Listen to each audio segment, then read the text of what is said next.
Gusto lang ma-establish yung lahat ng files na nabigay po sa inyo ni Yusek Cabral. Paano napunta, sir, sa inyong mga kamay? Mabuti pong tanong. Ako po ay nung bagong halal pa lang sa Mayo, nagtatanong na sa DPWH bakit ang budget ng Batangas na malaking probinsya ay mas maliit kaysa sa budget ng mga mas maliliit naman na mga probinsya. At ang aking first meeting sa office ni Yusek Cabral ay nasa June 11. At nagbigay siya sa akin ng mga paliwanag, pero ang lumalabas ay talagang ayon sa mga favored districts talaga ang alokasyon ng budget. Yung listahan po na nakuha mula kay Undersecretary Cabral, mailalabas na ba ito? May isa sa publiko na po ba ito, Congressman? Actually, ang DPWH ay nagbigay din ng announcement kaninang hapon na ibinigay na nila ito sa Ombudsman. At least may progress. Sana isa sa publiko na rin po nila. At hihintayin lang natin po na magbigay sila ng official na pahayag. Pero unti-unti may mga nilalabas na rin na po tayo na mga insertions ng iba nating mga kasamahan sa Kongreso. Opo, meron po kayong inihain na resolusyon na imbestigahan din po itong pagkamatay ni Undersecretary Cabral. Sakaling pahintulutan ito, maaari din bang ilabas yun doon sa mismong pagdinig? Tama po, kasi gusto man natin na ilabas kaagad ang ating mga files. Unang-una, mas maganda kung opisyal at kumpleto at may paliwanag ang pagsasapubliko nito. Kaya kung kasama ang DPWH, mas maganda para hindi na rin questionin ng iba ang ilalabas natin. At kung nasa Kongreso, mas maganda pa. At ang alam kong gustong malaman ng marami ay ano ba ang laman nito.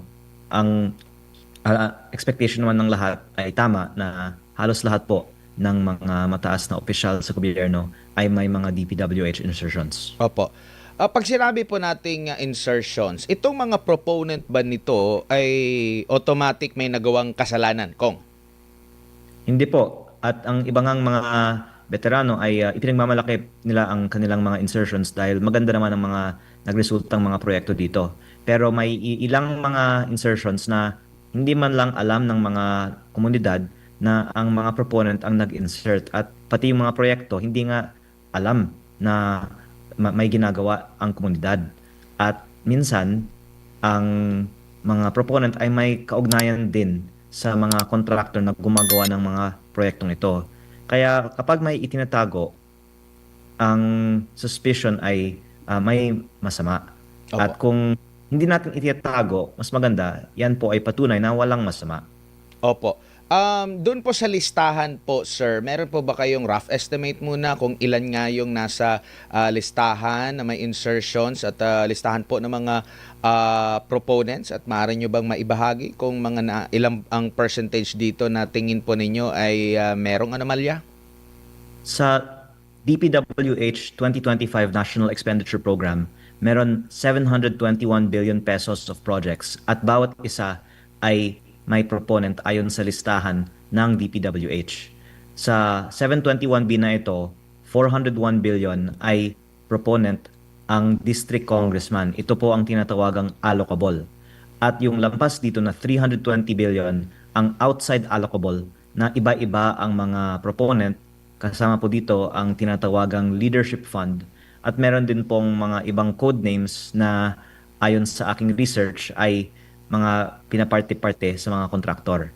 Ang ibang mga proponent din naman ay mga secretary at undersecretary ng mga ahensya na hindi DPWH. Kaya ang lumalabas, basta ikaw po ay mataas na opisyal sa gobyerno, pwede kang humirit ng flood control project insertion. Opo. Sir, linawin ko lang, yung daan-daang mga allocables, yung mga insertions na sinasabi po, meron po ba kayong maibahagi na estimate kung ilang porsyento rito po yung possible may anomalya?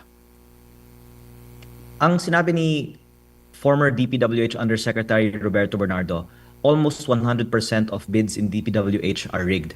Kaya ang masasabi ko, nasa mataas na presyo din po ng mga proyekto na may anomalya. At talagang bihira lang ang tunay na bidding sa DPWH.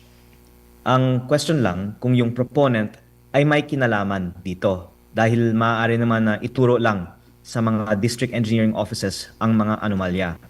Kung makikita natin na ang mga proponent pala ay sila mismo may-ari ng kontraktor o malapit sa mga kontraktor, yun po ay posibilidad na may anomalya. Pero kailangan ito pa ng further investigation. Ang listahang ito ay hindi conclusive, pero ito po ay matulunging na simula, kaya mabuti na isa publiko para pwedeng simula ng mga investigasyon. Opo. Congressman, itong listahan po ni Yusek Cabral ay for 2025 na budget natin? Meron po siyang listahan taon-taon. Yung pinakamarami kong detalye ay tungkol sa 2025 budget kasi yun po ang mismong hiningi ko, pero meron din po akong mga nakitang iba pang mga taon. Opo. Siya lang ba ang merong ganitong klase ng listahan, and na-confirm nyo rin po ba na sa iba pang mga undersecretary ay meron din ganitong listahan, Kong? Si Yusek Cabral po kasi yung gumagawa ng budget sa planning services ng DPWH, at ang kanyang staff ay baka may mga kopya din ng mga files na ito, at may mga handwritten instructions din naman sa kanyang mga files na galing kay SMB ang endorsement. Si SMB po ay si Secretary Manny Bonoan, kaya hindi naman lang po siya mag-isa na gumagawa nito. Pero ang nakakapanghinayang nga ay hindi natin nabigyan siya ng pagkakataon na maging witness at ipaliwanag ito nung siya po ay buhay. At ito po ay sana maging lesson din na we take advantage sana of the DPWH officials to be witnesses, dahil sila po ang makakaturo ng mga mas malaki pang isda sa mga investigasyon na ito. Opo, nabanggit nyo po na sa Kongreso at sa Executive, kabilang po dun sa mga sangkot and private, no? Pero karamihan po ba dito sa mga opisyal na ito ay incumbent po? Opo, kasi kung hindi ka incumbent, wala ka namang connection para makakuha ng mga DPWH insertion. Opo. Sir, doon sa nabanggit nyo po na from sa executive outside ng DPWH, lahat po ba ng executive ng mga agency po ay, lalo na yung mga secretary or undersecretary, ay humiling ng sa patungkol sa flood control kahit hindi angkop doon sa kanilang ahensya? Opo, at yun po yung surprising na walang kinalaman sa DPWH at sila ang nakasulat na nag-identify ng mga flood control projects. Bago lang si partner MJ, doon naman ako sa private individuals. Mga anong klase pong mga tao ito, congressman, itong mga pribadong individual? At flood control lang po ba or meron pang ibang infra projects yung kanilang hiniling or sila yung naging proponent? At marami-rami din po ba sila? Yung mga private individuals ay mostly mga contractor, pero meron din mga ni-research ko na hindi naman contractor, parang mga kaibigan lang. Kaya parang yung mga insertion parang binibigyan lang sa mga kaibigan, parang premyo siguro dahil sa suporta sa election. Opo, Kong, good evening. Si MJ po ito. Sir, gusto lang ma-establish yung lahat ng files na nabigay po sa inyo ni Yusek Cabral. Paano napunta, sir, sa inyong mga kamay?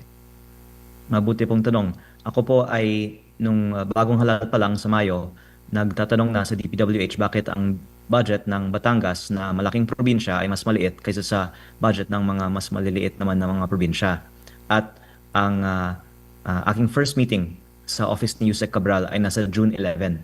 At nagbigay siya sa akin ng mga paliwanag, pero ang lumalabas ay talagang ayon sa mga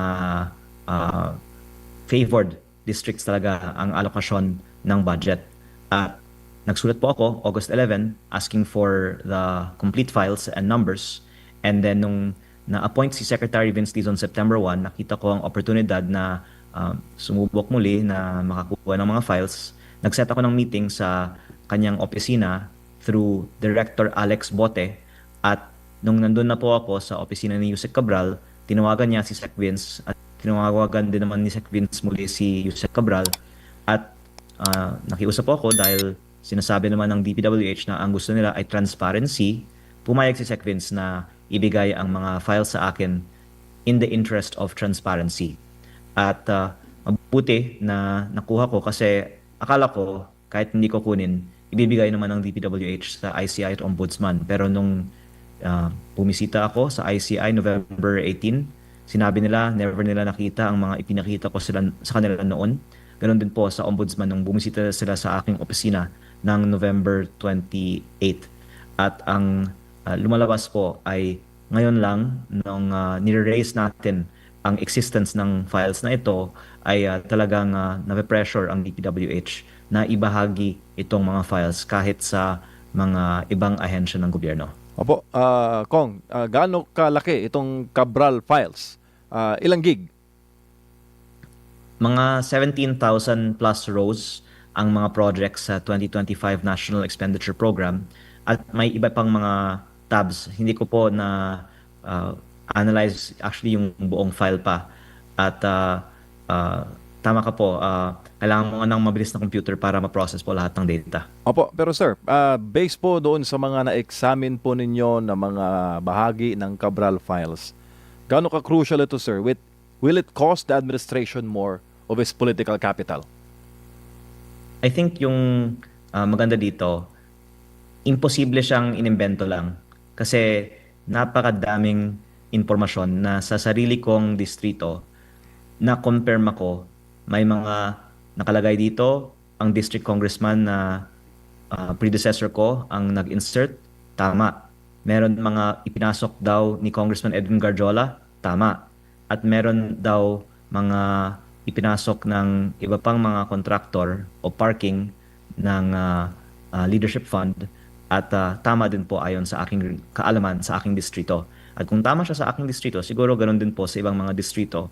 Kaya ito po ay hindi naman conclusive pero magbibigay ng basehan for further investigation na hindi lang imbento itong perception na marami sa gobyerno ay may mga insertion sa DPWH budget at siguro magiging basehan na talagang seryosohin natin ang mga aligasyon ng mga DPWH insertions beyond just congressmen and senators.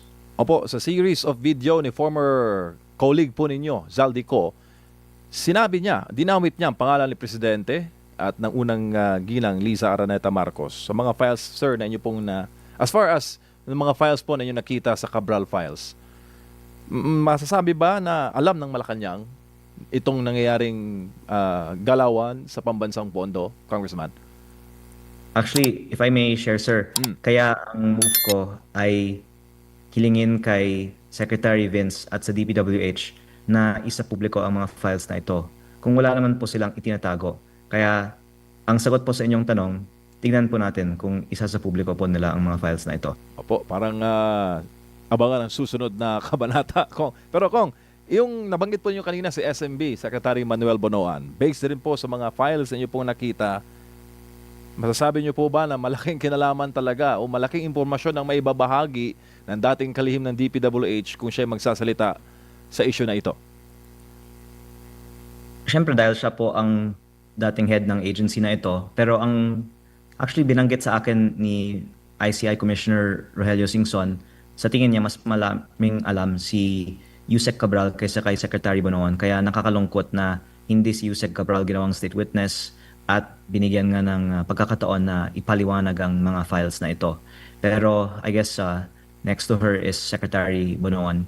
And I hope lang po that he will be protected and sana hindi po magkakaroon ng iba pang mga trahedya sa mga dating opisyal ng DPWH. Kaya din sir, nakakatakot na sumagot sa inyong mga tanong kung sino ang mga matataas na opisyal sa mga listahang ito kasi syempre iniisip din natin ang ating seguridad. Pero ang I think speculation ng publiko ay well-founded kasi kung wala naman po ang mga matataas na opisyal sa mga budget insertions, bakit po talagang itinatago ang mga insertions na ito? Sir, pag walang go signal ang DPWH, si Secretary Vince, ano ang inyong... Hihintayin ko po kung yung iba nating mga kasamaan sa Kongreso ay manawagan din na isa publiko natin kasi kanina lang sabi ni Congressman Terry Redon na ilabas na natin ang listahan. Kaya inilabas natin ang mga insertions ng Bicol Sur Party List na may 150 million pesos sa Camarines Sur sa dalawang mga roads sa Pamplona at sa Pasacao na nagkakataon ay ginagawa ng isang kontraktor na may pinakamaraming mga kontrata sa Camarines Sur na baka may kaugnayan sa Bicol Saro Party List. At ito po ay isang halimbawa lamang ng laman ng files na ito. At kung ang iba pang mga kaibigan natin sa Kongreso ay manawagan na isa publiko ang kanilang mga insertions, then ilalabas natin po ang kanilang mga insertions. Sir, bago lang ulit si partner Admar, yung mga staff ng office ni former Yusek Cabral, sila po ba'y dumulog sa inyo, sir, humingi ng tulong? Hindi po. At ako po ay naaawa actually sa kanila kasi sila naman po ay mga simpleng empleyado ng gobyerno. Pero ngayon, hawak nila ang napaka-importanting impormasyon. At kung ano yung pressure kay Yusek Cabral, baka to some extent ganoon din po sa kanila ngayon. So, this is really serious matter, and I hope also why the public can understand bakit hindi namin gustong basta-basta biglang ilabas ito. Kasi kahit noon buhay si Yusek Cabral, iniisip ko kung ilalabas lahat ng mga files na ito, baka kung anong mangyari sa kanya. At nangyari nga po yun last week. Kaya sana po, in any case, maproteksyonan natin ang seguridad ng mga staff ni Yusek Cabral. Opo, Kong, si Admar po ulit. Tanong dito ng ating mga kababayan, dito sa listahan ba na may hawak po kayo itong galing kay Cabral, ay may malalaman na ba yung mga big fish o talaga yung pasimuno po dito sa naging sistema po dyan po, Kong? Yung 401 billion na allocable, hindi yun sikreto kasi alam naman natin yung mga district congressman ay may hawak ng certain amount of their district's budget. Pero yung 320 billion na outside allocable, kasama po doon ang mga projects na nakatag dito as leadership. Kaya hindi necessarily lahat po ng mga additional budget ay nakapangalan. Pero may mga codes na baka kung may House inquiry on DPWH budget insertions, pwede nating tignan, okay, lahat ng mga proyekto dito na nakatag as leadership, ano yung pattern, no? Ano yung findings natin? At sana malalaman sa investigasyon na yon sino yung big fish behind the leadership fund insertions. Opo, yung bang files na pinakita na kamakailan ni Congressman Zaldico, halos ganun din po ba? May nakita rin po ba kayong magkakapareho, Kong? Actually, gusto ko lang pong linawin sa inyong viewers na ang file ni Congressman Zaldico ay BICAM insertion. 81 billion sa DPWH. At yung file ni Yusek Cabral ay NEP mula sa DPWH pa lang, 721. Ang naging total budget ng DPWH sa 2025 ay 1 trillion. At ang mga insertions therefore ni Kong Zaldico ay wala sa DPWH NEP. Yun ay dinagdagan lang sa dulo. Sa sarili kong distrito, meron 1 billion naman na kasama sa listahan ni Kong Zaldico. At yun po ay isang proyekto na talagang maanomalya kasi hindi siya ni-request ng barangay. Konti lang ang tao doon. Actually, nasa private property. Itong 1 billion pesos slope protection project, yung bundok po, nilagyan ng netting. At ang lumalabas ay ito ay project na pinili sa job para pagkakitaan. At may ganyang klase mga proyekto din sa NEP insertions ng DPWH. Pero ito po ay on top of pa. Ganun kadami po ang mga maanomalyang project sa DPWH. So, masasabi ba natin na halos lahat ng sa proseso po ng pagbabudget talagang pwedeng magkaroon po ng corruption? Nabanggit nyo nga po yung listahan sa NEPA lang. So, sa side pa ito ng executive, tapos dito rin sa BICAM na nandun din na isisingit. So, talagang malawakan na po ito, or possible ba na magkaugnay yung korupsyon doon sa NEPA lang at saka dito sa BICAM po, Kong? Actually, iba-iba naman ang level of corruption sa mga project kasi may mga, halimbawa, maliliit na project, 5 million pesos, multipurpose building, water system, or even farm-to-market road sa bukid na nire-request talaga ng mga barangays na kanilang kailangan. Pero yung mga 300 million, 1 billion peso na mga projects sa lugar na hindi naman nire-request ang mga project na ito, yung mga maanomalya, at yun ang nagkakataon na madalas ini-insert sa mga extra budget ng leadership fund o ng BICAM insertion list ni Kong Zaldico. At ang lumalabas po ay on top of the 401 billion na parang yun yung taon-taon ina-allocate sa mga district congressman, biglang lumaki ng 1 trillion pesos yung DPWH budget. Doon po sa extra budget on top of the 401 billion ang mga mas maanumalyang mga proyekto. Opo. Sa nakikita nyo po, kung i-relate natin ito doon sa Bellica ruling ng Supreme Court, marami bang matatamaan dito po sa nabulgar ngayon, Kong?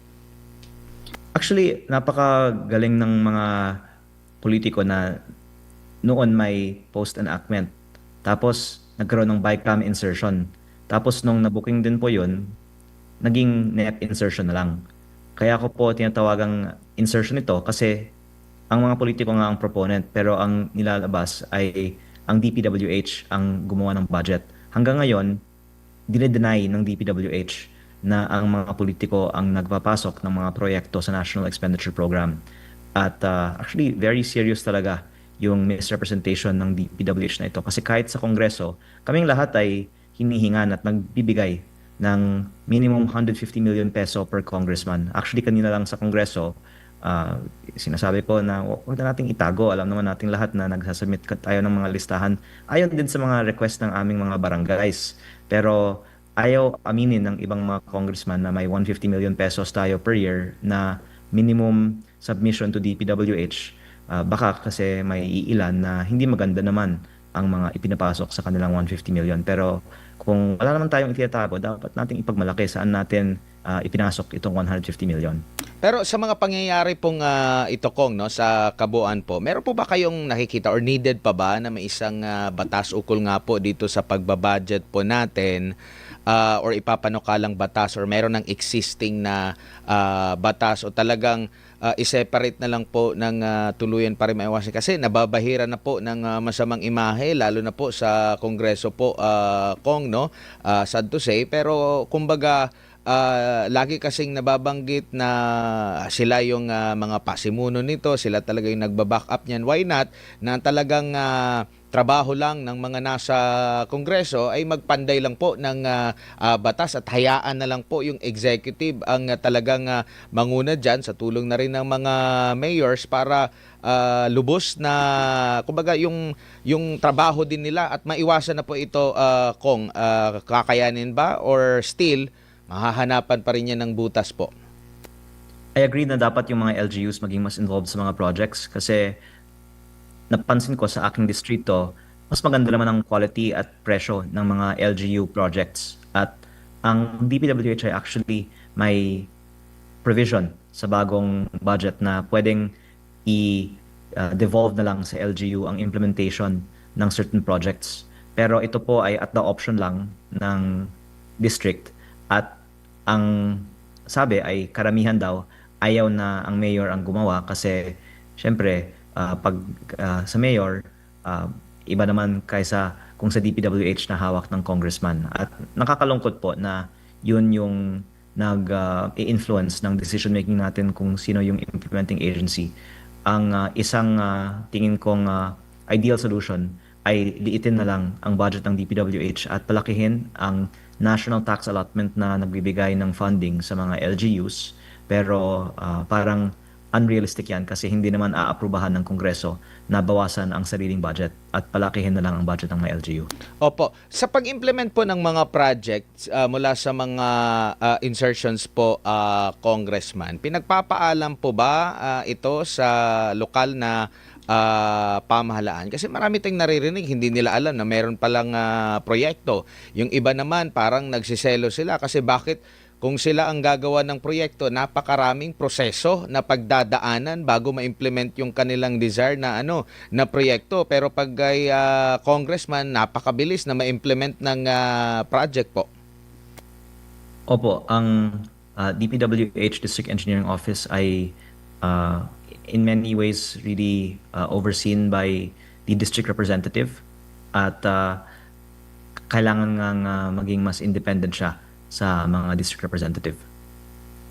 Opo, Kong, si MJ po ulit. Sir, yung 2026 budget, marami po nagsasabi na dahil booking na ang flood control, yung item na yan, lumipat daw po doon sa Farm to Market Roads at sa MAIP. Anong masasabi niyo doon, Kong, bilang isa po sa member ng 20th Congress? Tama po, yung 255 billion pesos ng flood control nilipat sa una yung pagbayad ng inilipat mula sa PhilHealth. Pangalawa, ang dagdag na 16 billion sa Farm to Market Road, ang 50 billion sa MAIP at iba pang ayuda. At malalaki pa rin po ang natitira sa asphalt overlay na nabanggit ko na din po noon ay kasing overpriced at kasing prone to corruption as flood control. At hindi nga napapansin dahil kung manipis ang asfalto, ang solusyon, ulit-ulitin na lang ang pag-asphalting ng mga daan. Kaya masasabi natin na hindi pa nagbago ang DPWH at ang nakikita ko nga talagang solusyon para wakasan ang corruption sa DPWH ay i-abolish na lang ang DPWH at ang mga LGU ang gumawa ng mga maliliit na mga proyekto at baka yung mga foreign assisted projects na lang ang mode of implementation para sa mga malalaking mga proyekto. Kasi meron naman mga malalaking project ang DPWH na ang mga contractor ay foreign at ganoon din po ang funding. At noon, malaking porsyento ng DPWH budget ay itong mga major national projects na tunay na nag-boost sa ating ekonomiya. Pero in the past few years, mas lumaki ang porsyento ng mga maliliit na district implemented projects. At actually ito po ang isang payo na ibinigay sa akin ng mga dating opisyal ng gobyerno na dapat nating ibalik ang previous ratio na i-focus ng DPWH yung mga malalaking infrastructure projects kaysa sa yung mga congressman-initiated projects. Kong, yung enrolled bill po ba, nabasa nyo na po for 2026? Hindi ko nga po alam kung ibinigay na. May balita po ba kayo kung ibinigay na? Parang Kasi- ginagawa pa eh. Okay. Kasi ang sabi naman sa Senate, for 29, doon na sila mag-ratify. So, ibig sabihin, doon na kayo sila, no? Sa side, di ko lang alam, sa House, dapat advance na mabasa po ninyo, no? Sabay po sa 29. For- Kaya po, minove sa 29 kasi gagawin over the holidays po ang enrolled bill. Opo. Kunin ko lang din yung reaction nyo kasi nagpahayag na po itong si Congressman Terry Ridon. Meron po siyang nabanggit na hindi pa raw siya congressman during that time na sinasabi nyo po may insertion po siya. Opo, ito po ang nabanggit ko nga kanina na nilabas na nga natin yung insertion ng Bicol Zero Party List for 2025 na hindi po si Terry Ridon ang representative ng Bicol Zero Party List in the 2024 period of making the 2025 budget. Pero ang party list niya ang itinukoy ko na nag-insert nito. At tingnan natin kung ang contractor ng mga projects na ito na si Bicol Gold Rock ay may kaugnayan sa Bicol Zero kasi nagkataon na si Bicol Gold Rock ay parang contractor ng lahat ng mga malalaking projects sa Camarines Sur na baka naging supporter din ng Bicol Zero Party List sa nakaraang eleksyon. At ang dagdag ko po ay sa 2026 din, may 150 million insertion din ang bawat congressman kasama po ang mga party lists. At kung hindi po inaamin ng mga iba na may ganitong mga insertion, nakakalungkot po yan kasi alam naman po nating lahat na lahat po ng mga congressman ay hinihingan ng 150M a year na isinisumite po para sa DPWH budget. Opo, Kong, on a personal note, since coming forward, no, kayo po ba hindi natatakot o meron ba kayong natatanggap na mga pressure, mga babala o warning or indirect messages coming from all sides na dinidiscourage po kayo na ilabas yung laman ng Cabral files and sa mga impormasyon na hawak po ninyo? Opo, actually, medyo nalungkot nga ako na ang daming mga basher dahil akala ko kung gusto mong itigil ang korupsyon, yan ang gusto ng tao. Pero nakakapagtaka bakit ang daming mga galit na lumalabas ang mga files tungkol sa mga budget insertions. Parang gusto nilang manatiling sikreto na lang ang mga budget insertions na to. Pero baka naman dahil ito yung mga hindi totoong tao na nagpo-post ng kanilang mga kritik, no? At sa akin naman, alam natin na ang pagsisiwalat nito ay tama. Kaya itutuloy na lang po natin ang ginagawa natin kahit na maraming nagpapayo na delikado ito kasi naniniwala po tayo na ito po ang tama. Sir, last question. Ano pong assurance na maibibigay po ninyo sa ating kapwa Pilipino, sa ating global audience na itong Cabral Files ay hindi po maililibing? Lalabas ba ito sa publiko, maisa sa publiko, at yung accountability susunod doon po sa mga nasa pangalan o listahan po ni former Yusek Cabral? Pwede ko pong ibahagi ito. Yes, sir. Sisiguraduhin ko na balang araw lalabas ito kasi kaya po isa sa mga dahilan na hindi ito inilabas ngayon ay nakakatakot para sa seguridad ng mga maglalabas na ilabas ito. Pero kung pumanaw na ako, nagbigay po ako ng instruction na ilabas yung buong Cabral Files. Oh my goodness. Congressman, maraming salamat po